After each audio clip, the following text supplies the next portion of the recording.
In the Civil Site Design V25, there's been an improvement made to the sampling by layer tool. Now, if you haven't used it before, it can be quite helpful. An example of where it may be applied is in this particular cross-section. We've actually got a code being matched onto a polyline on the left-hand side. And essentially, that's using the set code by reference custom variation. And on the right side, we've got the right boundary code matching onto the natural surface. That is using a new custom variation called set code to surface, and that actually gives you the option to pick inside codes to move alongside it. That variation on this particular cross-section is fine. However, you can see that the polyline is being used in both instances to control the width position. So we can only have the cross-section changed wherever we have a sample line. Now I'm going to use the new toggle on and off in Toolspace here to toggle on the sample lines of this particular road.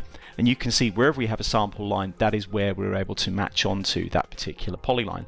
Now, even down in this area, you can see here that even though we've added in some quite tight sampling, we haven't actually picked up the vertices of this polyline.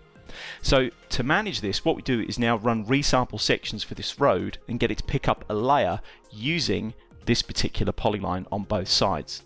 So I'm going to head up to Allingham Street here, right click and go resample sections. In the form, we're going to pick the Use Layers button. Now, this particular option has been here for a long time. However, you could only ever pick layers that contain lines and arcs, whereas with V25, you can now pick layers that contain lines, arcs, 2D and 3D polylines. So this particular layer we're looking for is CSD existing boundary. We can put in a search offset, so if that layer occurs maybe 2 or 3 times in one cross section, we can restrict it. So I'm going to be putting in 20.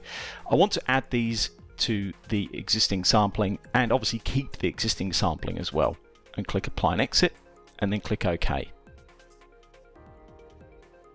So you can see the software has now picked up all the vertices of that polyline on this side, ensuring that we're getting cross sections of those particular locations, and you can see we're getting all that nice detail on this side here wherever that polyline adjustment has been made.